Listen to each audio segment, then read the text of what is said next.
Police in northern Oregon are overwhelmed by a string of brutal murders. At first glance, the cases appear unrelated. But as victims continue to surface, the investigation begins to expose a more terrifying truth. A quiet town in central California becomes the backdrop of a violent double homicide. With no witnesses and little physical evidence, investigators struggle to identify a suspect. To make their case, police must rely on determination, ingenuity, and a little luck. When death comes at the hands of a stranger, investigators depend on the physical evidence to make their case.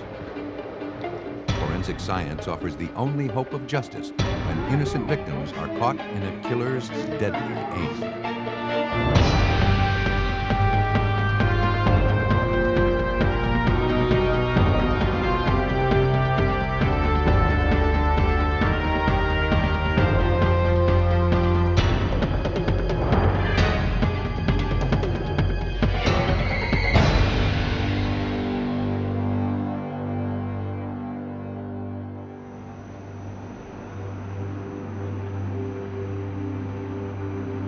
Only 16 miles from Portland, the quiet town of Hillsboro, Oregon feels far away from the problems of big city life.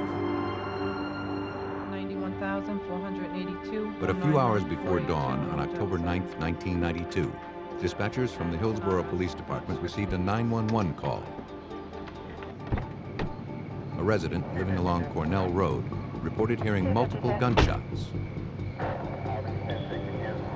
Police arrived at the scene to find an abandoned 1966 Volkswagen Beetle pulled up onto the sidewalk. The car was riddled with bullets. Shattered glass, a purse, and traces of blood littered the front seat.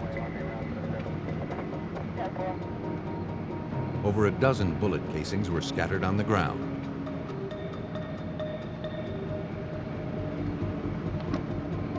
In the glove compartment, police found the vehicle's registration. The car belonged to a woman named Martha Bryant.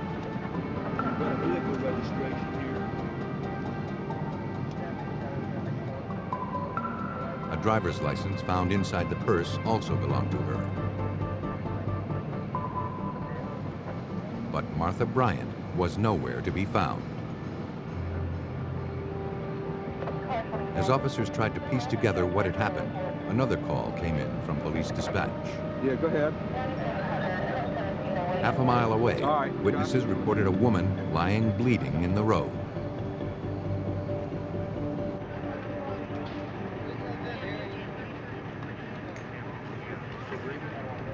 Don't see any exit wound.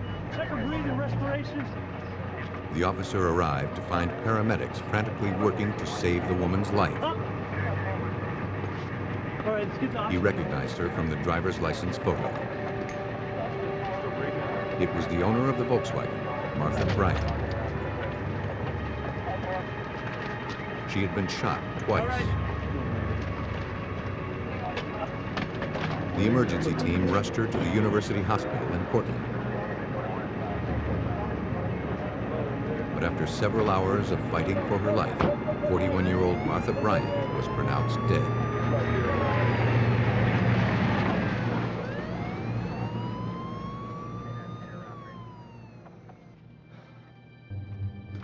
Later that morning, authorities contacted her husband. Sergeant Robinson, Police Department. I can talk to you about your wife. He couldn't imagine anyone wanting to harm her.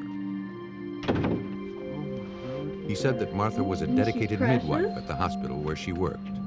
You want to hold her? It wasn't unusual for her to be at the hospital well into the morning hours, helping families bring new life into the world. Martha Bryant just didn't seem to have any enemies.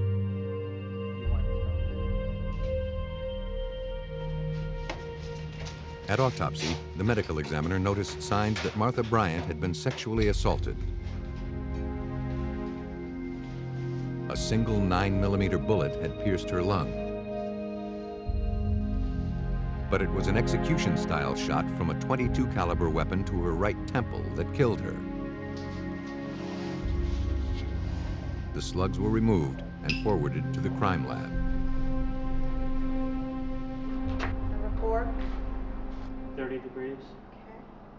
Criminalists at the Oregon State Police Crime Lab began scouring the Volkswagen for clues. 2 is Number 1, 20 degrees. Trajectory analysis showed that Martha Bryant had driven through a hail of bullets. Number 5, 30 degrees. okay. Examiners determined that 17 rounds had pierced the car.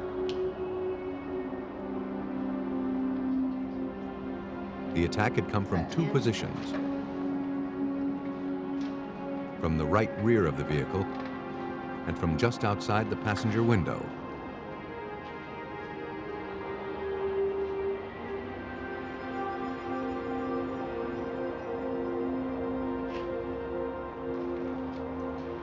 It looked like an all-out ambush by someone determined Like to a kill copper her. jacketed 9mm.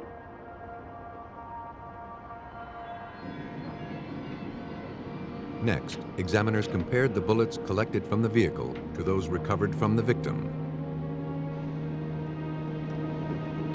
They matched.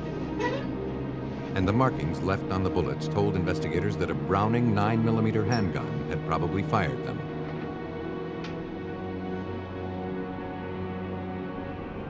Examiners also confirmed that the fatal shot to the victim's head had been fired from a different weapon, a .22 caliber handgun.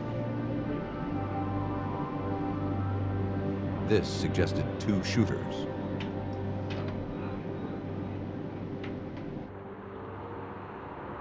With no motive and no obvious suspects, Hillsborough police believed this would be a difficult case to solve. Detective Michael O'Connell of the nearby Washington County Sheriff's Department was asked to assist in the investigation. It was extremely unusual, the extreme violent nature of it, the senseless, random nature of it. It was unlike anything that we had or unlike anything that had happened even in the whole Portland metropolitan area. News of Martha Bryant's murder sent shockwaves through the community. The public came forward with dozens of tips, but they all led nowhere. 2 months after the shooting, the Martha Bryant investigation ground to a halt. But Detective O'Connell refused to let this senseless murder go unsolved. Believing that Martha Bryant had been randomly targeted, O'Connell began reviewing another cold case he was working from a year earlier. That victim also seemed to have been targeted by a stranger. He began looking for signs that the 2 cases may be connected. On April 19, 1991, Washington County investigators were dispatched to the home of an elderly Hillsborough resident. There, they discovered 62-year-old Margaret Smith. You can get in that angle there. She had been sexually assaulted, strangled, and then suffocated with a pillow. The only piece of evidence recovered from the scene was a man's size 8.5 Reebok sneaker print left in some spilt talcum powder.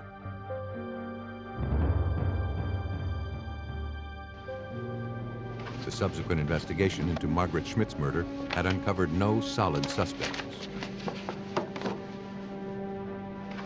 Margaret Schmidt had no enemies, led a very quiet lifestyle.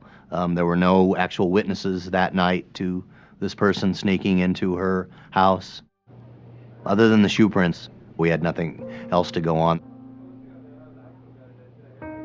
After reviewing the case file, O'Connell could find no similarities between the 2 murders. The MO in each was radically different.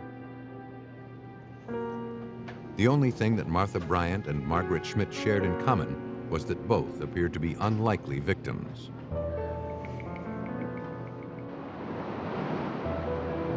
Still, investigators at the Washington County Sheriff's Department needed to find a way to close these 2 investigations. And their caseload was about to increase.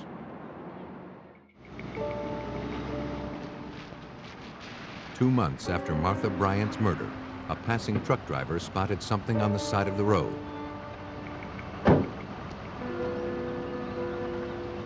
As he got closer, he realized he had found the lifeless body of a young woman. He immediately called the Washington County Sheriff's Department. Detective Scott Ryan received the call. The information that we had at that point was not specific. The people on the scene did not know if it was the victim of a hit and run or if the body had been dumped for some other reason.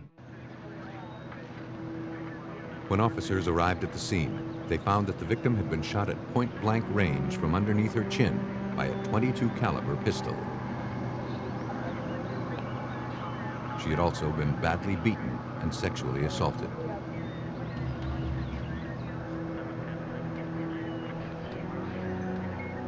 But other than the bullet used to kill her, no physical evidence was recovered. Investigators had no idea who this woman was or why she had been murdered.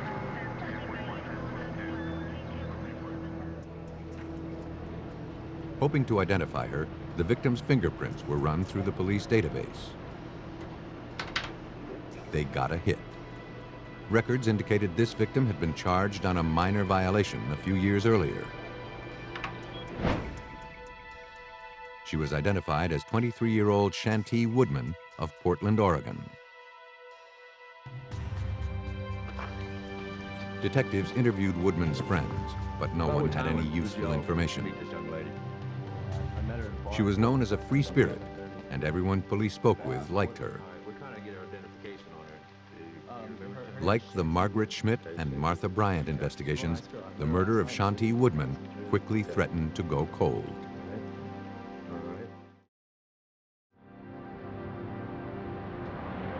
To keep the number of unsolved murders from growing higher, Washington County authorities organized a task force comprised of officers from area law enforcement agencies. The difference in the ages of the victims and the different MO in each murder led the team to conclude these cases were unrelated. And though a .22 caliber handgun had been used in 2 of the murders, examiners at the lab concluded they were different weapons. For the next several months, police followed hundreds of leads in each of the 3 unsolved cases. But despite their efforts, little progress was made. And then, new reports of violence began to pour in.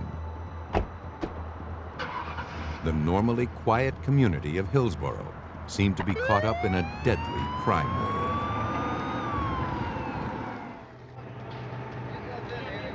As police in Hillsborough, Oregon struggled to keep pace with the growing number of unsolved homicides in their community, a new rash of assaults were being reported. Investigators learned that 2 elderly women had been attacked in separate incidents.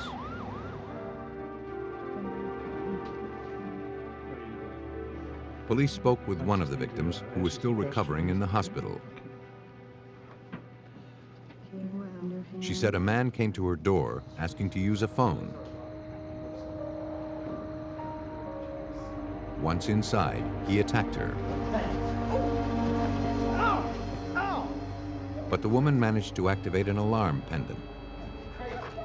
The assailant panicked and fled. The woman was certain that her attacker was a man who used to live in her apartment building. 30-year-old Cesar Barone.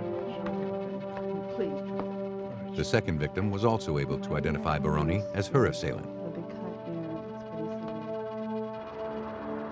A warrant was issued for his arrest.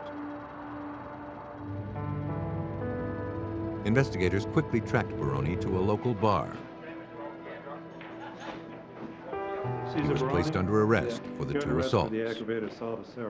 Stand up, please. Put your hands on the bar. Unlike the unsolved murders of Margaret Smith, Martha Bryant, and Yanti Woodman, it seemed the latest rash of violence would be quickly resolved.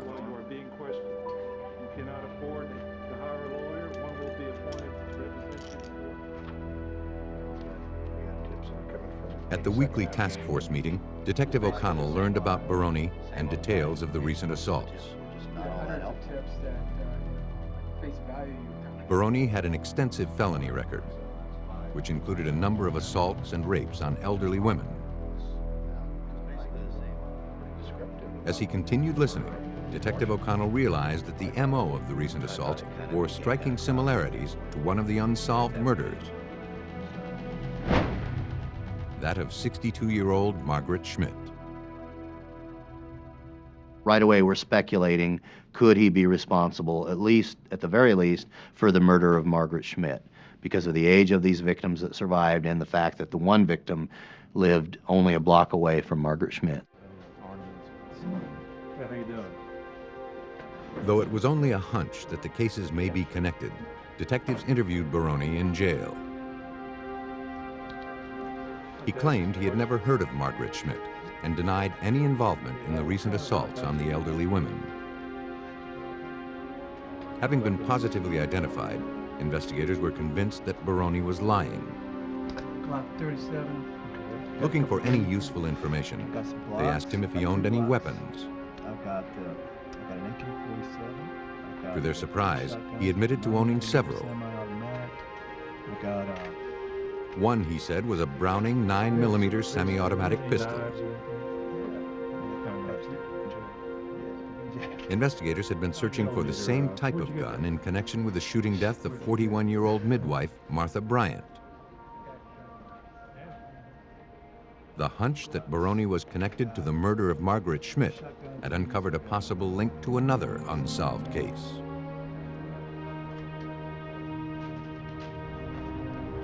Looking for evidence that could tie Barone to the two murders, police obtained a warrant to search the house he shared with a roommate. Showed up at the same time as the knife. The man led them to Barone's Browning 9mm semi-automatic pistol.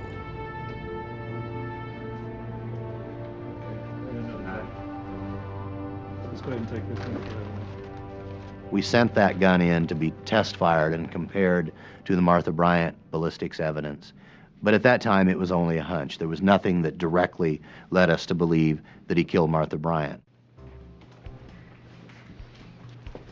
Police continued searching for evidence that could tie Barone to the unsolved murders. In his bedroom, they found another potentially vital clue. A pair of Reebok tennis shoes, the same type of shoe that had left the print at the Margaret Schmidt crime scene.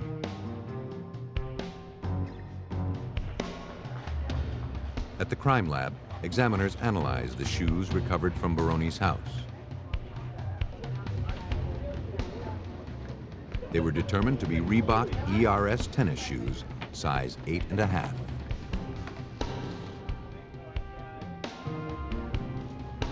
Examiners overlaid Barone's shoes onto transparencies of the print lifted from Margaret Schmidt's house.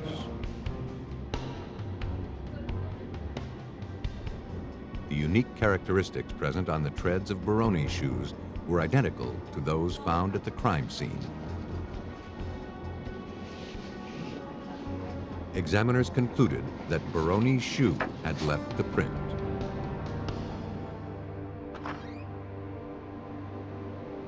Speculating that they had inadvertently exposed a serial killer, investigators turned to the gun recovered from Barone's house, the one suspected in the shooting of Martha Bryant. Criminalist Chris Johnson fired the Browning 9mm weapon into a water recovery tank.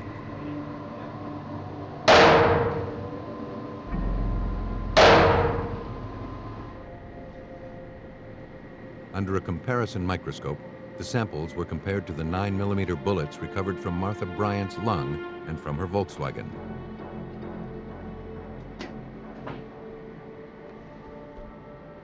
Detective O'Connell was contacted and given the results of the analysis. Chris Johnson test fired that Browning 9mm pistol and determined that that gun and that gun alone had fired those bullets removed from her Volkswagen and had ejected those casings found along Cornell Road, to the exclusion of any other gun in the universe. It was an absolute, solid, positive match. this side. Though it was powerful evidence, it didn't prove that Barone fired the fatal shot, Let's check out the other side. which had come from a different weapon, a .22 caliber pistol.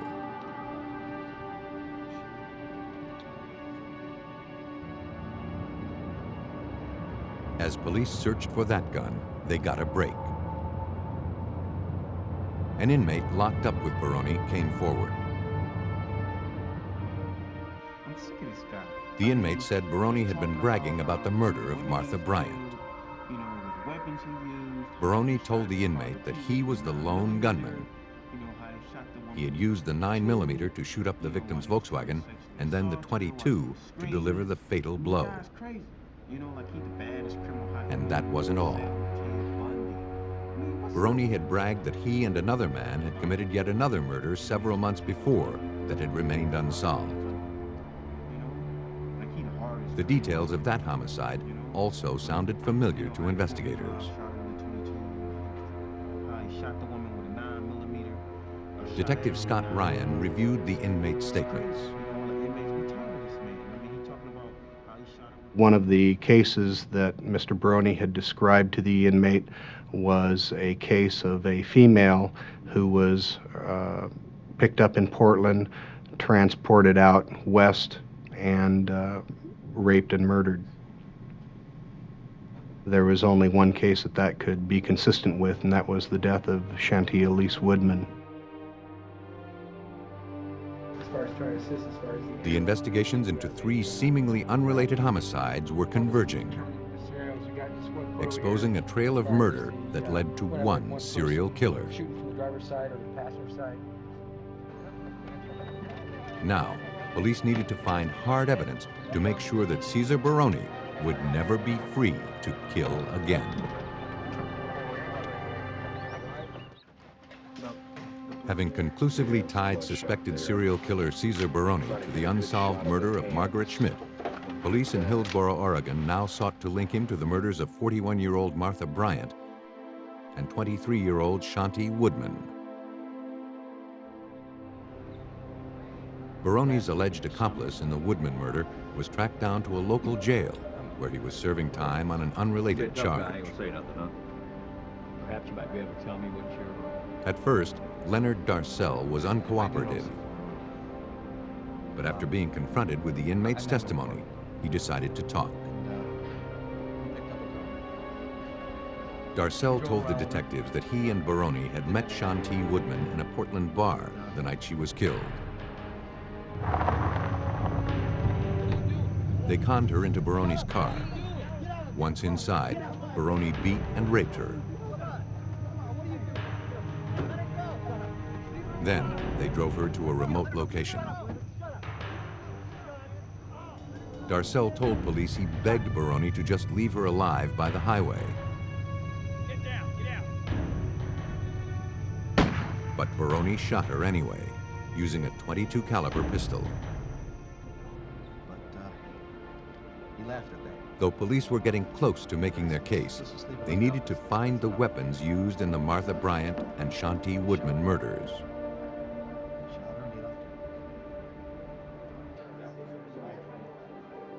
In the course of interviews with Barone's acquaintances, the police learned that he had scattered guns all over town, leaving many with ex-girlfriends. Police tracked down and collected several of these weapons, including a number of .22 caliber pistols.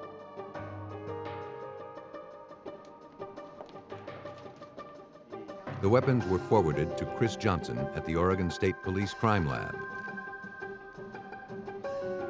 Before the test firing, however, Johnson decided to first swab the barrel of one of the weapons that was consistent with the gun used to kill Martha Bryant. We knew that the head wound to Martha Bryant was a contact near contact, and that with a gunshot wound you can get high velocity blood spatter. We swabbed the outside of the barrel and the inside of the barrel first before we test fired it to check for back spatter. We were able to find blood inside the barrel.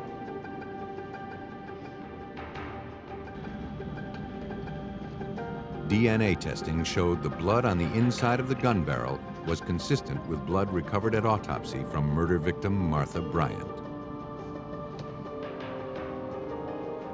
This was the link needed to prove that Barone's gun delivered the fatal head wound.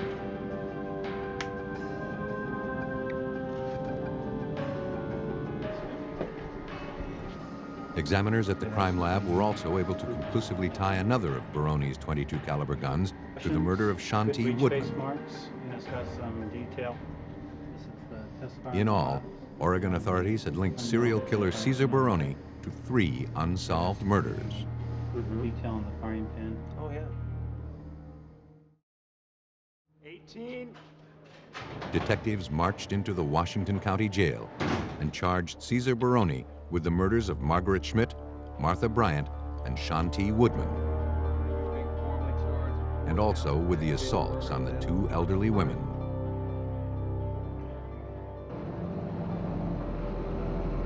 Based on the evidence, police believe that Barone constantly prowled the area, searching for vulnerable women to abduct, molest, and kill. Though he targeted elderly women, anyone who crossed his path was a potential victim. Not only had he gone after so many elderly people that should have had some type of peace in their later years, but he'd performed some very terrifying attacks on some people that were just totally unsuspecting as to what a predator he really was. Cesar Barone stood trial for the murders of Martha Bryant, Yanti Woodman, and Margaret Smith. In all 3 trials, he was sentenced to death. For his involvement in the Yanti Woodman kidnapping and murder, Leonard Darcell was sentenced to 20 years without the possibility of parole. Serial killer Cesar Barone waited until his victims were alone before attacking.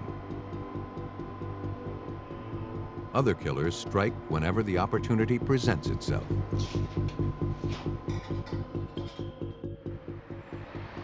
Atascadero is known as a small, peaceful town nestled in the foothills of California's beautiful central coast. But a handgun will shatter the tranquility of any town, and Atascadero is no exception.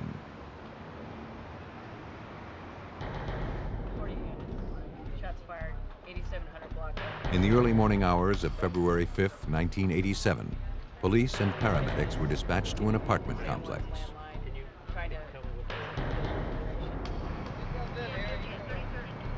There, they discovered the body of a young woman lying on the sidewalk.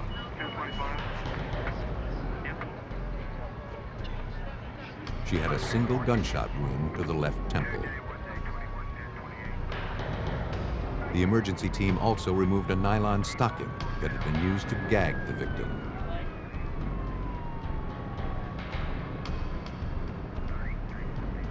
As crime techs fanned out to search the area for evidence, police began interviewing residents at the complex. They identified the woman as their neighbor, 22-year-old Lori Rainwater. They said that they had rushed outside after hearing screams followed by several gunshots. But because of the fog, they couldn't see anything clearly. They had no idea who could have done this. As the search for clues continued, police discovered another victim at the rear of the building. He was dead, the victim of a gunshot wound to the chest and an execution-style shot to the back of the head.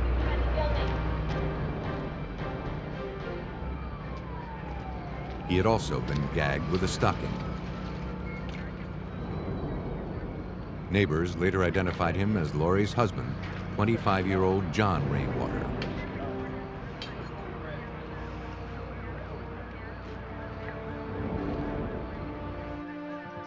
Police made their way to the couple's apartment. There, they discovered that the bedroom was on fire. This killer had gone to great lengths to obliterate any trace of himself from the crime scene. Police in Atascadero, California continued searching for clues in the double homicide of John and Lori Rainwater. After extinguishing a fire that had been deliberately set inside the couple's apartment, police began processing the scene.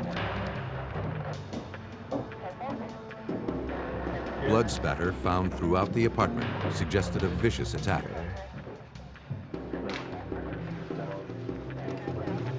No fingerprints were discovered.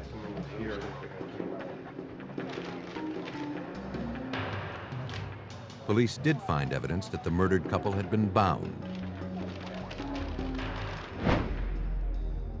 Yards of duct tape used to bind them were recovered. They also found 2 makeshift mittens made from socks wrapped with duct tape, probably used to keep the victims from loosening their bonds. As the search continued, police noticed 2 empty jars on a table. All of the items were collected and sent to the crime lab for a closer examination.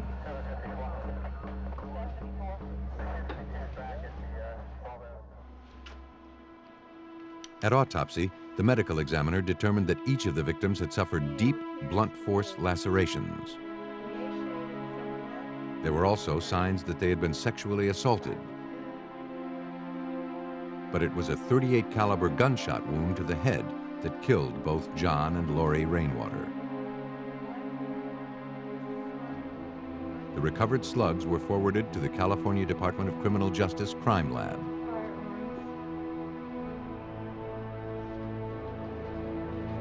As examiners started processing the evidence, investigator Bill Hanley of the San Luis Obispo County DA's office began looking for leads. With no eyewitnesses to the double homicide, there were no immediate suspects to pursue. The homicide occurred at approximately 6 a.m. It was a very foggy, dark morning, which hindered eyewitnesses' ability to see anything clearly. With little evidence to go on, investigators turned to the victims' families for information. Mrs. Martinez, Lori Rainwater's mother, could not imagine anyone that would want the couple dead. She said that John and Lori were a happy and deeply religious couple. They worked several jobs, one of which included taking care of the apartment building for their landlords. They carefully budgeted their money. In fact, they had recently saved enough to move to a bigger apartment in order to raise a family. Mrs. Martinez said Lori had stored their savings in small glass jars. Investigators realized that those jars had been found empty.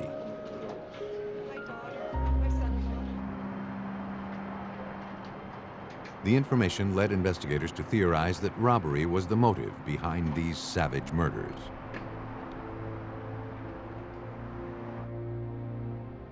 They hoped the evidence could tell them more. The duct tape and the empty jars believed to have contained the Rainwater savings were analyzed by latent print examiner Marty Collins. An inspection of the jars, however, revealed no signs of fingerprints. Next, Collins turned to the duct tape. But the tape was stuck together and crushed.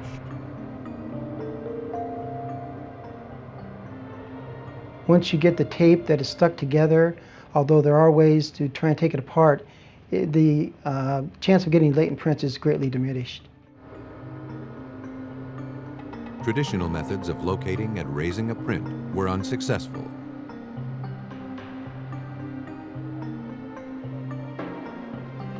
But Collins had one technique left to try: a dye staining process.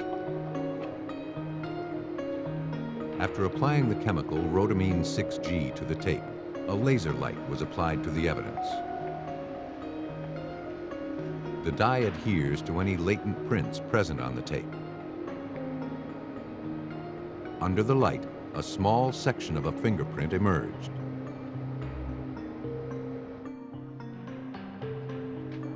But the discovery was not that encouraging. Collins realized that this evidence could not be compared to prints already on file.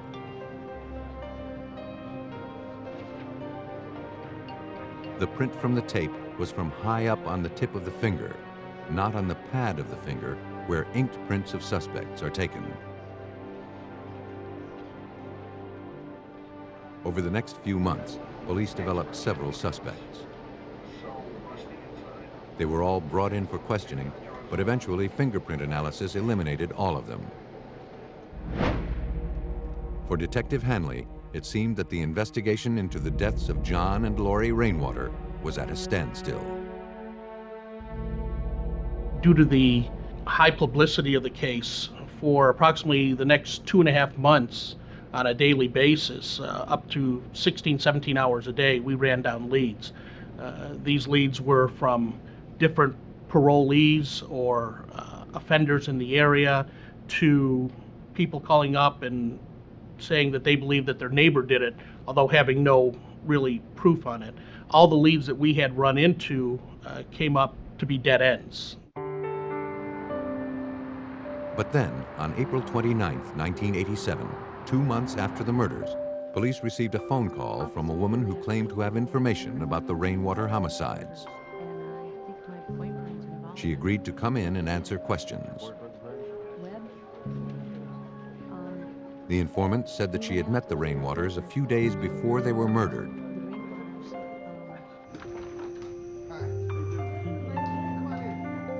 While looking for an apartment, she and her boyfriend, Dennis Duan Web, had spoken with them.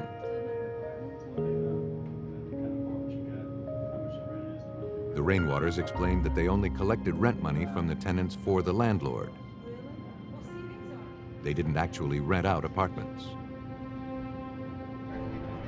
But while in the apartment, the informant noticed that her boyfriend was constantly glancing at the money jars on the kitchen counter.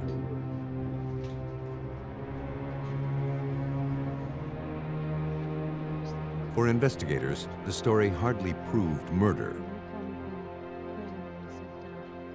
But there was more. She went on to say that a week or so after meeting with the Rainwaters, she and Dennis Duan Web were arrested in a drug raid.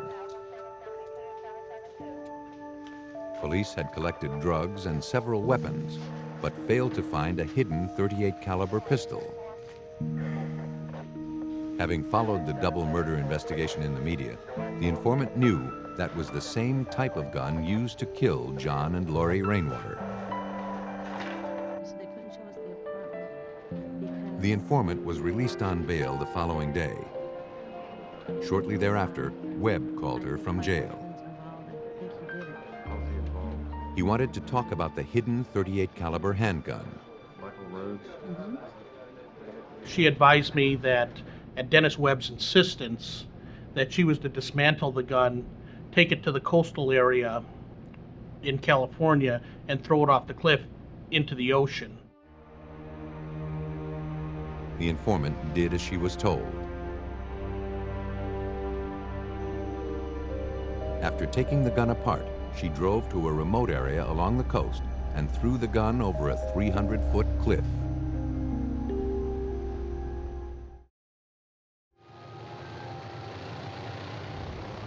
After months of having no solid leads, police now considered Dennis Duan Web as the prime suspect in the murders of John and Lori Rainwater.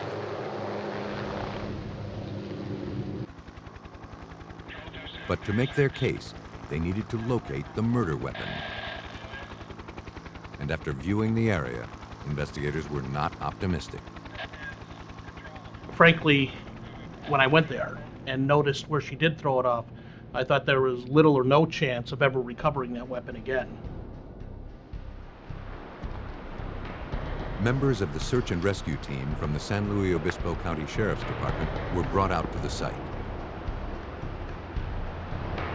After surveying the area, the team meticulously mapped out their mission. Stops, pad them over these blocks, with the ley line, They double-checked all of their equipment to ensure their safety, and then geared up.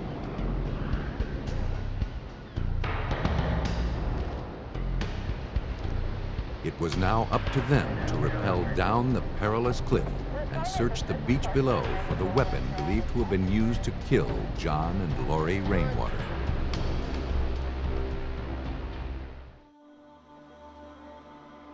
As investigators in Atascadero, California, continued searching for evidence in the slayings of John and Lori Rainwater, they finally got a break.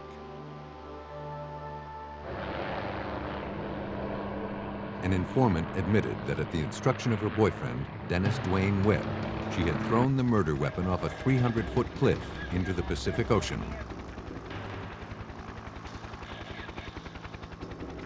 Though finding the weapon seemed like a long shot, the search and rescue team slowly made their way down the sheer cliff. Because of the treacherous conditions, it took the two-man team nearly 3 hours to reach the bottom.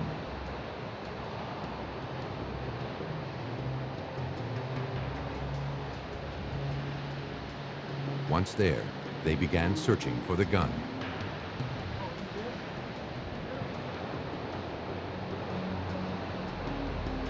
For over an hour, the search turned up nothing.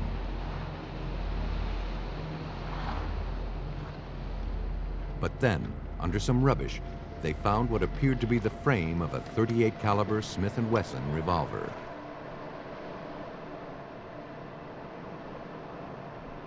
Though it was badly damaged, police believed they had found the murder weapon.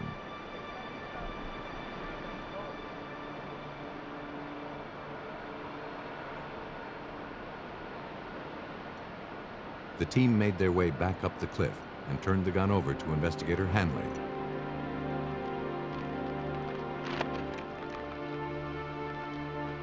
For him, its value as evidence was questionable. Looking down the barrel of this weapon, this was covered completely in rust. Frankly, I didn't think we were going to be able to get any type of ballistic help at all from this. Police sent the gun to the California Department of Justice Crime Lab.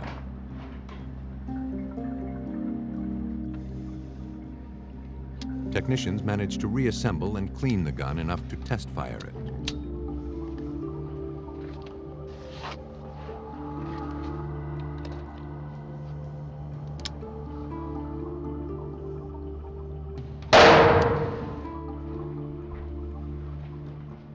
The test-fired bullets were then compared to those recovered from John and Lori Rainwater.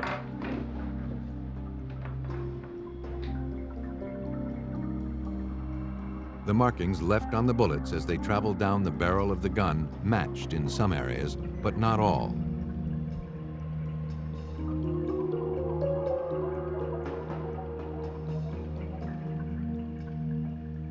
Investigators were building a good case, but they were still a long way from proving murder.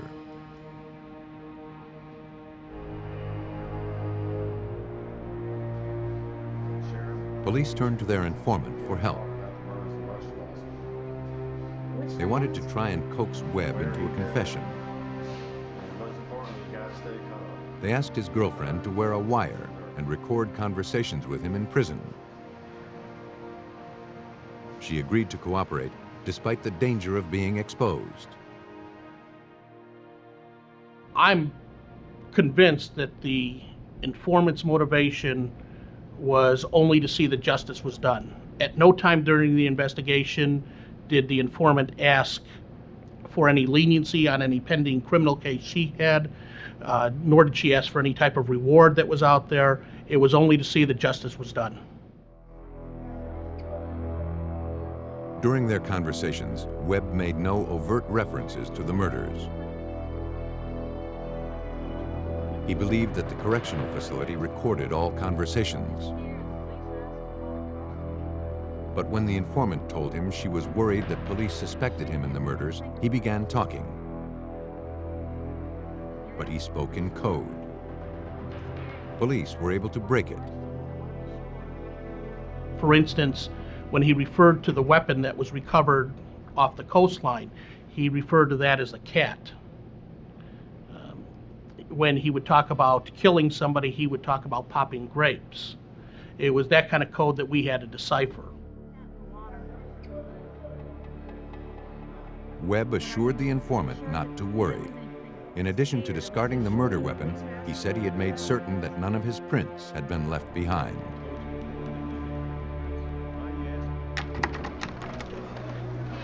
Though Webb's statements were incriminating, they fell short of a confession. But they were enough for investigators to obtain a warrant to search Webb's car. Underneath the driver's seat, investigators found a roll of the same type of duct tape found in the Rainwater's apartment.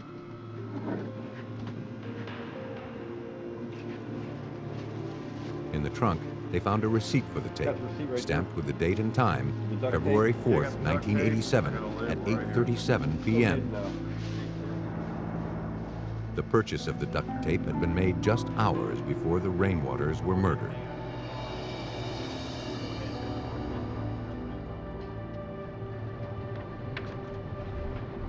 Though convinced that Webb was the killer, police still needed to physically link him to the crime scene. Because the print on the duct tape found at the scene was from high up on the finger, examiners were unable to match it to any of Webb's fingerprints already on file. But investigators were able to obtain a court order to get new prints, this time from the area high up on Webb's fingertips. Marty Collins of the Department of Justice Crime Lab performed the analysis. With the use of a 5-power magnifying glass, I compared the photograph that I had taken of the print on the tape with the inked fingerprints of Dennis Webb, and until I found the finger that was identified, and I found a sufficient number of ridge characteristics to make the identification. The analysis proved that Dennis Duan Web had bound the victims with the duct tape. The information was enough for investigators to charge him with 2 counts of capital murder. Investigator Hanley. Police theorized that after seeing the money in the Rainwater's apartment, Dennis Duan Webb began plotting to take it from them. A few days after that chance encounter, he returned to the couple's apartment and forced his way inside. Not only did he steal their savings, he also terrorized and tortured them for hours. When the couple managed to somehow escape, Webb chased them down and murdered them in cold blood. He then set the place on fire, hoping to destroy any evidence he may have left behind.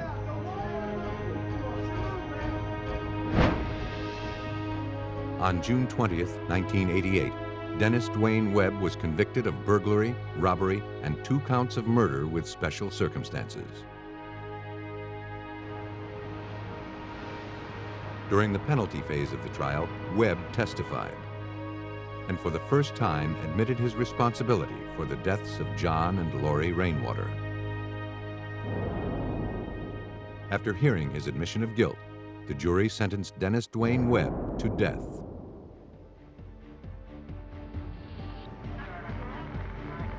Stranger-on-stranger homicides are among the hardest to solve. But fortunately for investigators, killers always leave clues behind. They rely on forensic experts in the lab to help them solve the crimes and bring about justice when killers take deadly aim.